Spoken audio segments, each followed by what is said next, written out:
In this assessment, we're asked to illustrate on a reaction coordinate diagram how using a tosylate makes the reaction more favorable. And so I'll point you to the direct comparison here that hydroxide as a leaving group has this reaction finishing at a high level. If we exchange it out for a tosylate, which is a much more stable conjugate base, a much better leaving group, how will that change the reaction coordinate diagram? Well, if this tosylate is more stable, the reaction is going to finish at a lower energy.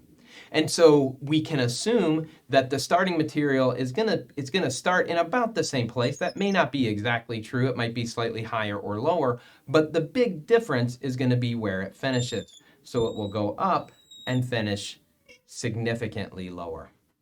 And this lower energy finish is because of the stability of the tosylate, making the substitution now favorable. So to conclude, hydroxide is not a very good leaving group. It's unstable. The tosylate is very stable and is a great leaving group. It finishes at a lower energy, and therefore substitution is favorable.